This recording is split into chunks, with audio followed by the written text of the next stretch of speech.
Hello दोस्तों, SJ कहानी संग्रह में आपका स्वागत है। आज की हमारी कहानी है बेइज्जती। शाम को जब रमाकांत जी घर आए तो वे बेहद परेशान और दुखी लग रहे थे। ये देखकर उनकी पत्नी राधिका ने उन्हें एक गिलास पानी पीने को दिया, फिर चाय दी और फिर उनसे उनकी उदासी का कारण पूछा। तो उसके पति रमाकांत जी बोले, मैं आज के बाद कभी भी दुकान पर नहीं जाऊंगा, क्योंकि तुम्हारा लाडला बेटा रवि आज दुकान पर सबके सामने मेरी बेइज्जती कर रहा था और मुझे अपने नौकरों के सामने जलील कर रहा था।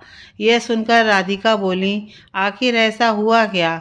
आप तो हमेशा रवि की तारीफ करते रहते थे, हमेशा यही कहते थे कि मेरा बेटा तो मुझ पर गया है, कभी भी मेरी बात नहीं टालता। अरे, आज शाम को एक नौकर अपने काम के पैसे मांग रहा था। मैंने उससे यह कह दिया कि तूने दिन भर काम किया ही क्या है, कल पैसे ले लेना। यह सुनकर उसने रवि से मेरी शिकायत कर दी। उसकी बात सुनकर रवि मुझसे बोला, पापा आपकी वजह से ही तो कोई नौकर दुकान पर नहीं टिकता। आप कभी भी किसी इंसान के काम की कीमत नहीं समझते।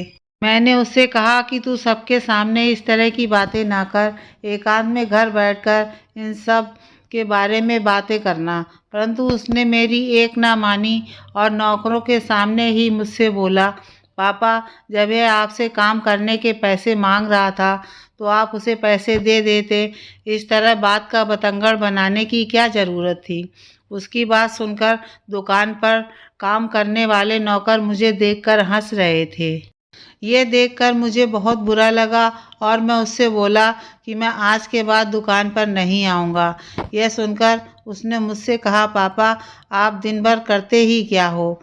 अगर कोई काम करता भी है तो आप उसकी बेइज्जती कर देते हो। यह सुनकर मैं अपमान का घूंट पीकर यहाँ चला आया।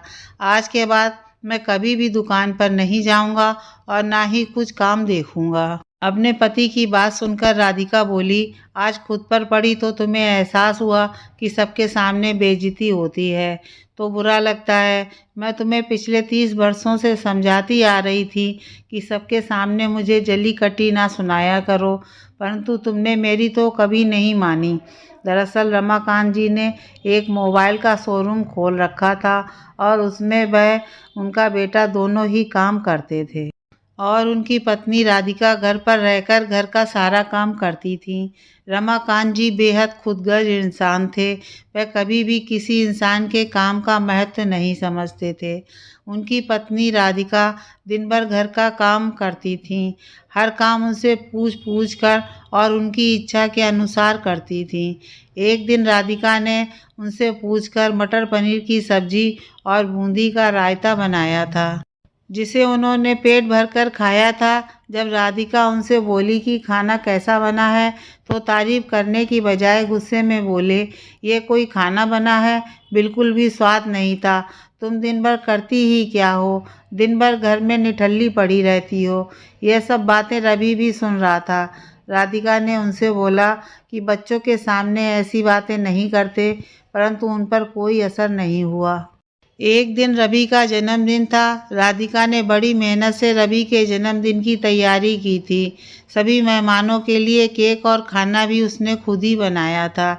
जब सब लोगों ने केक खाया तो सब राधिका के बनाए हुए खाने की बहुत प्रशंसा कर रहे थे, परंतु रमाकांत जी ने केक खाकर बुरा सा मुंह बना लिया और सबके सामने ही राधिका पर चिल्लाने लगे, तुमको कुछ भी काम ढंग से करना नहीं आता। राधिका ने उनसे बहुत कहा कि मेहमानों के सामने ऐसा नहीं कहते, परंतु उन पर कुछ भी असर नहीं पड़ा। राधिका ने फिर भी सभी मेहमानों को खाना खिलाकर विदा किया और अपने पति रमाकांत जी से बोली, तुम्हारा असर एक दिन तुम्हारे बच्चे पर ज़रूर पड़ेगा। जब एक दिन वह सबके सामने तुम्हारी बेइज्जती करेगा तब तुम्हें पता चलेगा कि कितना दुख होता है जब सबके सामने अपना अपमान सहना पड़ता है। राधिका की बात सुनकर उनके पति रमाकांत जी बोले, मेरा बेटा ऐसा नहीं है, मेरा बेटा बहुत समझदार और बुद्धिमान है, उस पर इन सब बातों का कभी भी असर नहीं पड़ेगा। परंतु कहते हैं ना कि देर सवेर ही सही पुत्र पर अपने पिता का असर जरूर पड़ता है। अपने पति रमाकांत जी को दुखी देखकर राधिका बोली, आज जब नौकरों के सामने रवि ने आपको बुरा भला कहा तो आपने दुकान पर जाने से मना कर दिया, परंतु मैं तो इतने सालों से आपकी जली कटी सुन रही हूँ और फिर भी अपना हर कर्तव्य पूरी निष्ठा से निभा रही हूँ। अगर आप पहले से ही मेरी बात समझ जाते तो आपको आज ये दिन ना देखना पड़ता। ठीक कह रही हो राधिका, अपने कर्मों का फल देर सवेर इंसान को खुद ही भुगतना पड़ता है। आज जब रवि ने सबके सामने मुझे बुरा भला कहा तो मुझे महसूस हुआ कि मैंने तुम्हारे साथ कितना गलत किया था। प्लीज़ मुझे माफ़ कर दो। मैं आज के बाद कभी भी किसी के सामने तुम्हारा अपमान नहीं करूँगा। तुमने जो पीड़ा उस वक्त सही होगी, मैं उसकी भरपाई तो नहीं कर सकता, परंतु आज के बाद मैं तुम्हारा पूरा सम्मान करूँगा और तुम्हें खुश रखने की पूरी कोशिश करूँगा। अपने पति की बात सुनकर राधिका बोली, तुम्हें अपनी गलती का एहसास हो गया है, मेरे लिए यही काफ़ी है।